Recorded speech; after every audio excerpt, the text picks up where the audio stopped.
So normally I would welcome you to this summit, but as we are nearing to the end, I thank you for the attention so far, and I try to keep it worth it for the next 20 minutes. So today's topic, as anticipated, is first experience report dealing with the requirements of the EU battery regulation. First of all, I'm going to introduce into the EU battery regulation, to have a common understanding, a common knowledge on the regulation, and a second step, I'm giving you some insights on the challenges and experiences we and our customers made in the first year.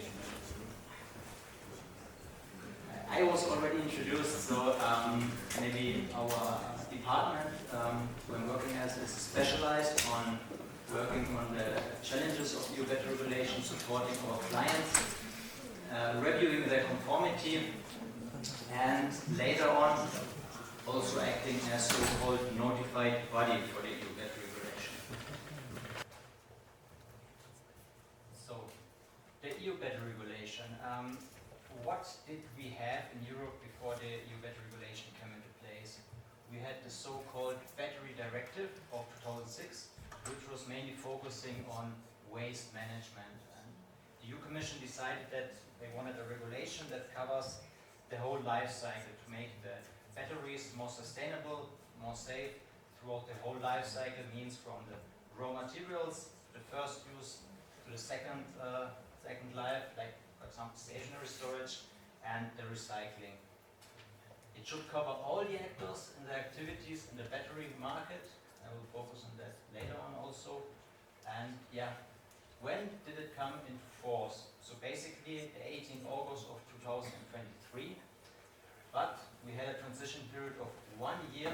So the first obligations came into force in the 18th August of 2024.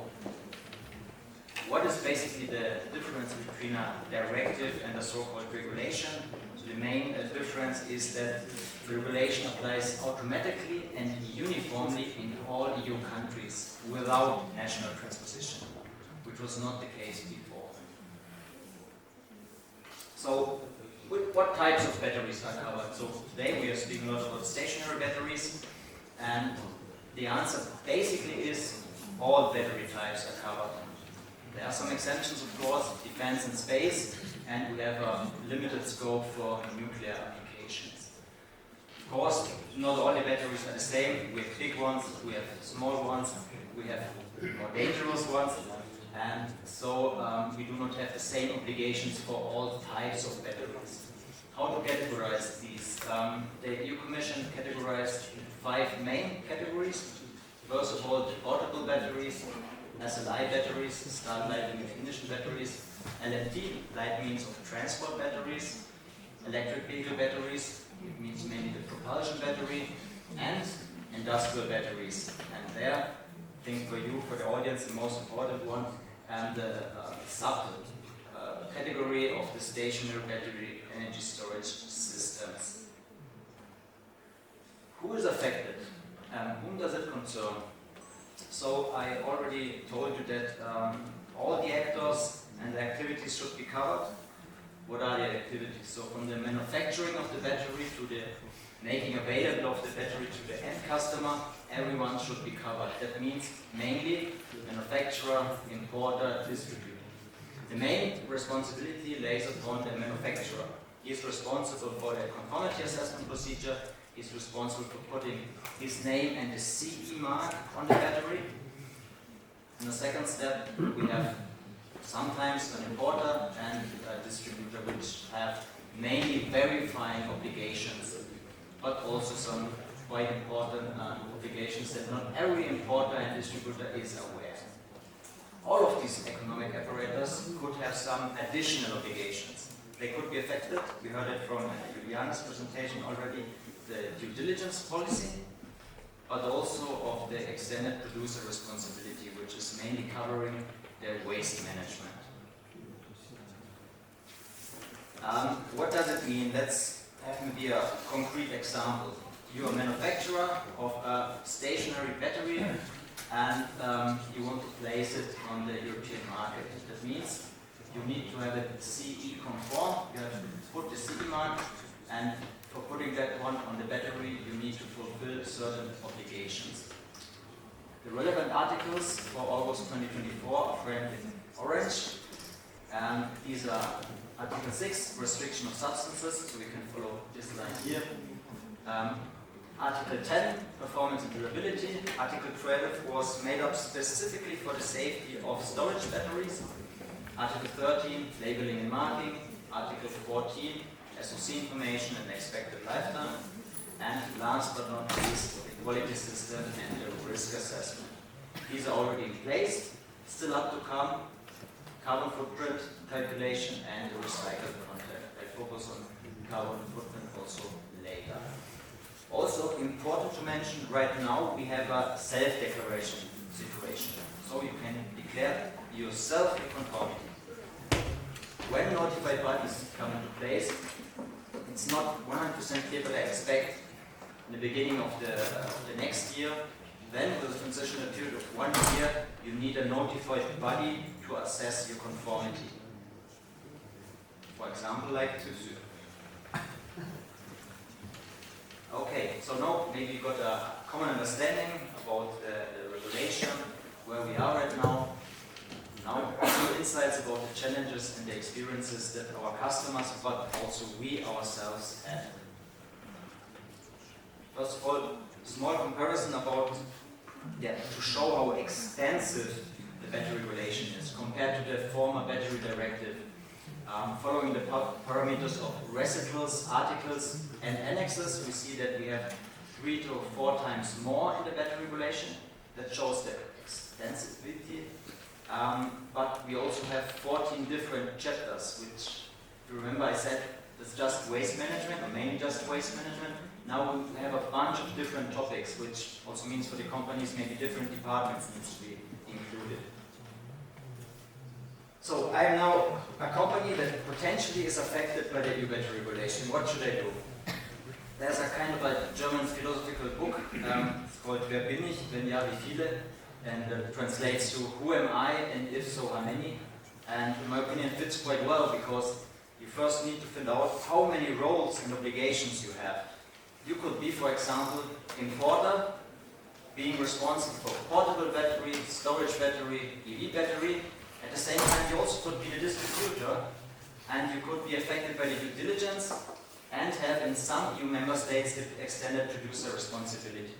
So, that's, let's say, the first step, and that leads me to some early stage obstacles.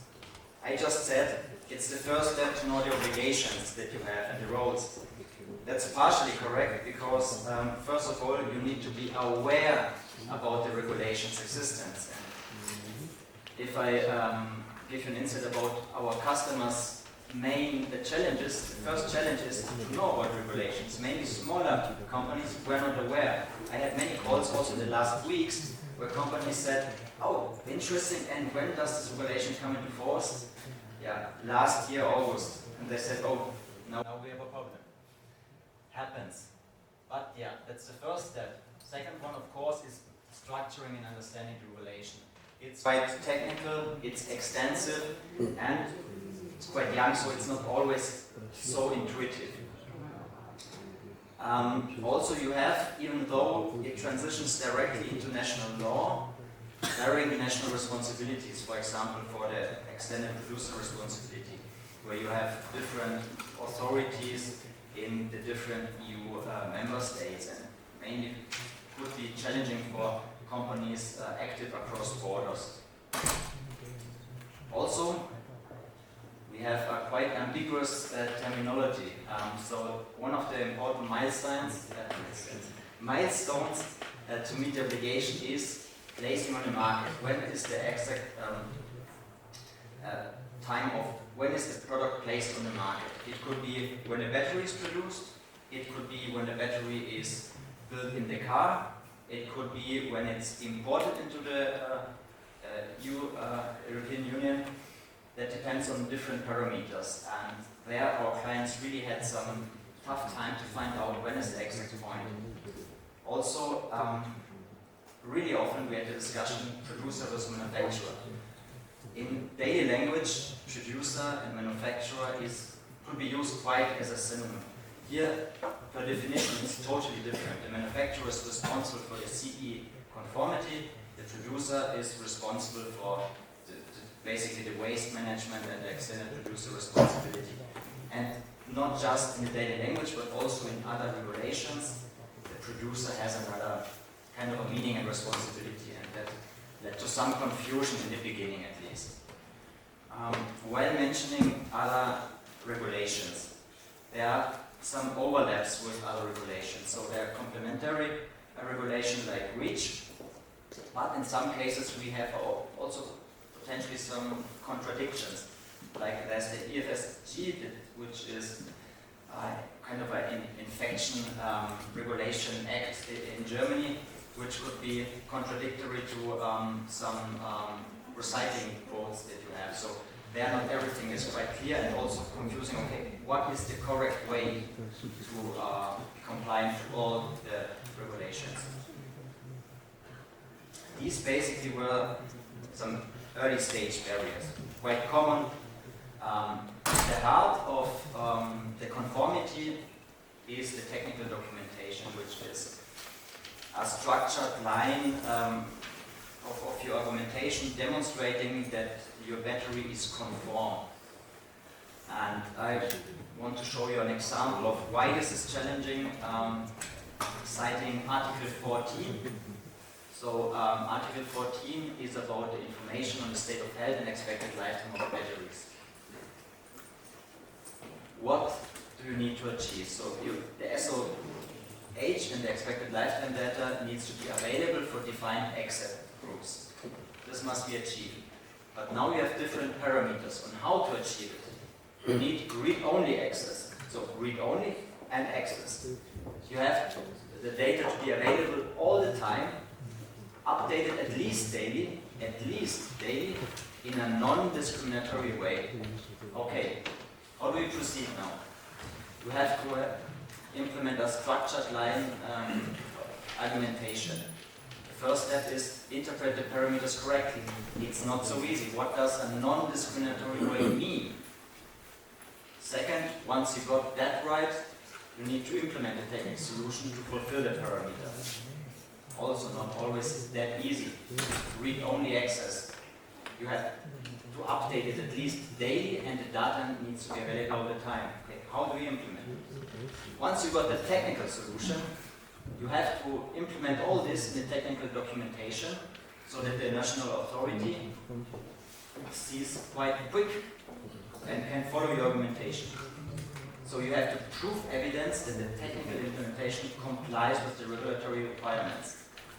And this again, let's say, is also extensive work because you really have to prove it with test reports and also accredited labs so that the argumentation is consistent.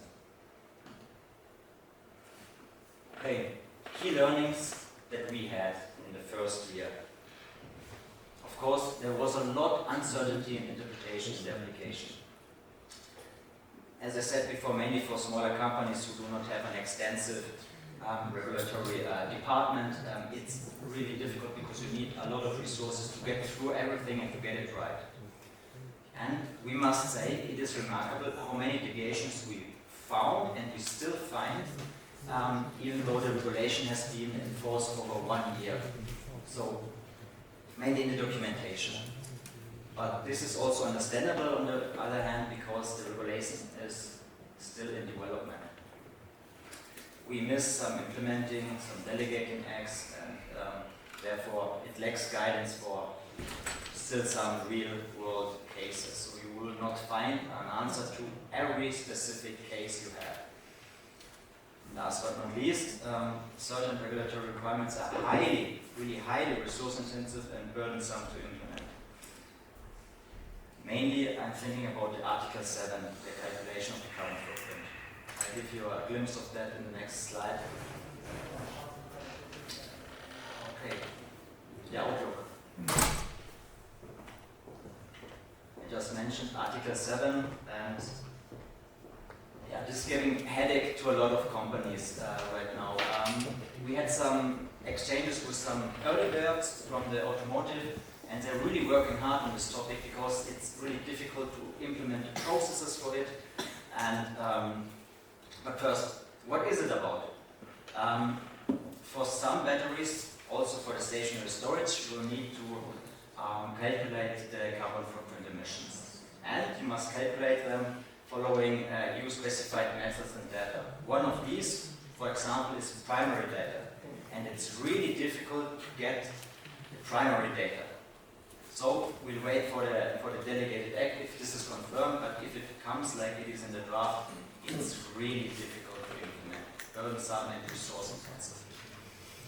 Article 7 requires also notified body, and let's have a look on the timeline. Why did we have exchanges with automotive customers? Because they are the first that are affected by this. In theory, the 18th February of 2025 is a starting point, but we have also the option that not earlier than 12 months after the specific delegated act enters into force. And we're still waiting for the delegated act. We expected it in March, it's still not there. Maybe there has been a feedback from the economy that it's so burdensome to implement like this in the draft that they made some major changes. So, if it comes into place in June this year, it will be into force 12 months later. Industrial batteries, including stationary storage, that's the same, basically 18 February of 2026. Earliest 18 months after the specific delegated act enters into force, and also there we are waiting for it. So you still have some time, but as I said, it's really burdensome to implement, so better be prepared. Due diligence, we heard a lot about due diligence before, just shortly. It's obligation to manage social and environmental risk in the supply chain of cobalt, lithium, nickel and natural graphite. Companies, inclusive groups, so not just your company but the whole group, if it has a turnover over 40 million per year, you are affected by the due diligence. And this we also heard before, I just can highlight it. 18th August of 2025 is not that far away. So if you need support, you heard previously who you can reach out to. Yes, I think this were the two things I wanted to highlight for the outlook. And this was also, I think, the last slide for today.